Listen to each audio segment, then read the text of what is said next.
Bayangin deh, umur kalian udah di atas kepala 3, kerja mati-matian tapi masih kepikiran gimana caranya bisa punya rumah idaman di tengah ibu kota yang harganya makin gak masuk akal. Nah, itulah yang dialami Kak Luna di film Home Sweet Loan, film yang diadaptasi dari novel bestseller karya Almira Bastari. Cerita soal perjuangan hidup, persahabatan, dan impian punya hunian sendiri ini bakal bikin kalian nih, para sorshers, ngerasa kayak lagi ngaca sama realita hidup yang penuh lika-liku.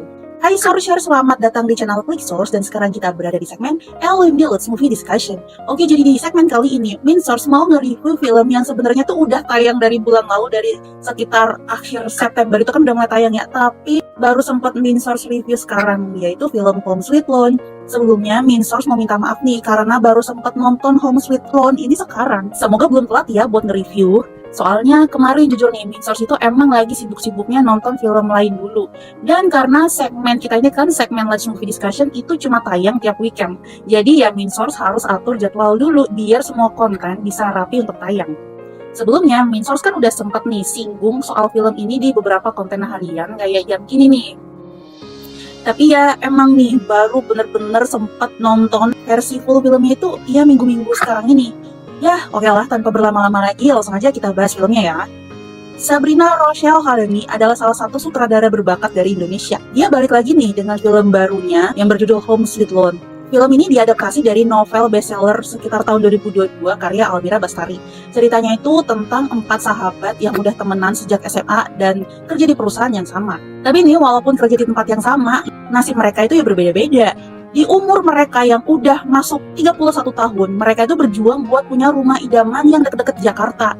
Nah ini, yang pertama ada Kak Luna, seorang pegawai bagian umum di Bank Jakarta yang gajinya nggak pernah nyentuh 2 digit. Demi mimpinya buat memiliki rumah sendiri. Nah si Kak Luna ini juga sambil kerja sampingan sebagai model bibir. Ya, kayak model-model produk lipstick gitu. Yaitu adalah anak bungsu dari 3 bersaudara dan tinggal sama kakak-kakaknya yang dianggap toxic. Kak Luna ini sebetulnya tuh udah capek banget tinggal di rumah yang isinya 3 kepala keluarga. Kak Luna ini akhirnya nyari rumah bareng 3 sahabatnya. Nah, sahabat yang pertama itu bernama Tanisha, seorang ibu anak 1 yang LDRan sama suaminya. Tanisha ini pengen banget cari rumah yang murah dekat MRT buat dia dan anaknya dan mertuanya yang ribet. Nah, sahabat yang kedua itu namanya Kamamia atau Mia. Dia itu pengen jadi influencer. Meskipun keuangannya pas-pasan, si Mia ini tetap cari apartemen estetik biar bisa upload konten-konten di sosmed dan dia itu supaya bisa nikah sama cowok kaya. Dan sahabat yang ketiga itu ada Danan, seorang anak tunggal dari keluarga kaya yang malah susah banget buat nabung. Setelah mikir-mikir, si Danan ini mulai sadar akhirnya kalau dia itu harus berhenti hura-hura dan beli aset biar bisa pensiun dengan tenang. Nah, dalam novel nih, perjuangan Kak Luna buat beli rumah itu nggak gampang. Mulai dari pertimbangan lokasi, surat-surat, sampai administrasi.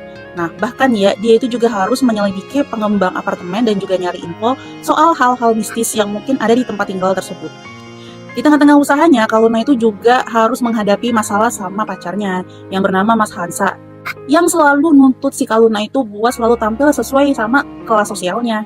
Ditambah lagi urusan utang keluarganya yang bikin kepala si Kak Luna ini makin pusing. Nah, itu kan kalau cerita di versi novelnya ya, yang sebetulnya tuh gak jauh beda dari di versi filmnya. Untuk versi filmnya sendiri, Home Sweet Loan ini fokus banget sama cerita Kak Luna sebagai tokoh utama. Dia adalah seorang karyawan yang memiliki mimpi besar untuk punya rumah sendiri. Dia tuh sengaja menyisihkan gajinya sedikit demi sedikit buat mewujudkan impiannya. Selain faktor keluarga yang bikin dia nggak nyaman untuk tinggal bareng, perjalanan si Kak Luna ini buat nabung dan juga nyari rumah jadi cerita yang sangat relatable banget buat banyak orang. Terlebih buat para kita nih yang udah mulai kepala 3 tapi nggak bisa-bisa gitu beli rumah gara-gara terhambat sama realita. Film Home Sweet Loan ini yang diangkat dari novel yang rilis tahun 2022 itu banyak mendapatkan ulasan yang positif.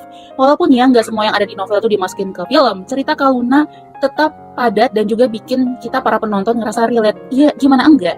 Kak Luna ini kan dia itu adalah seorang tulang punggung keluarga. Dia tuh harus ngadepin sederet masalah yang datang bertubi-tubi.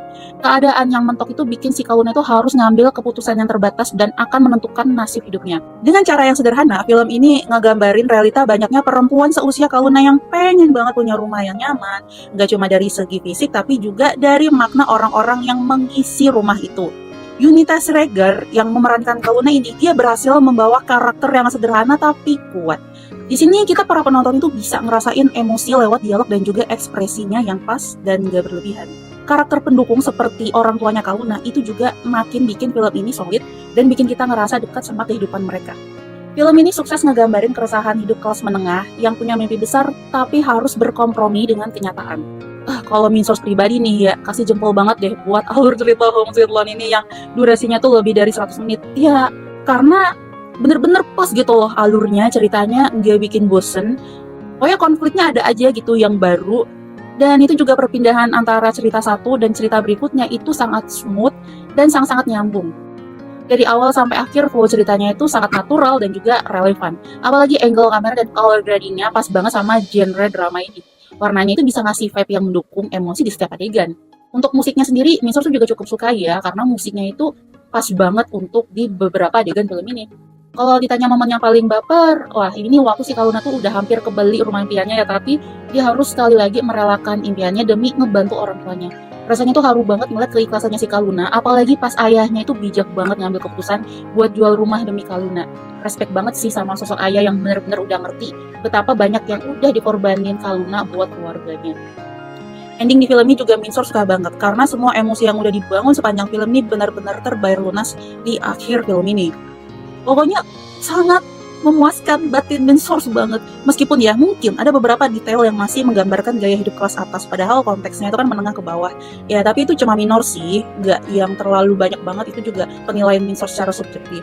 Overall ya, film ini tuh solid dan sangat worth banget buat ditonton. Oke, untuk final score, Min Source mau ngasih Home Sweet Loan ini skor 8,5 banding 10.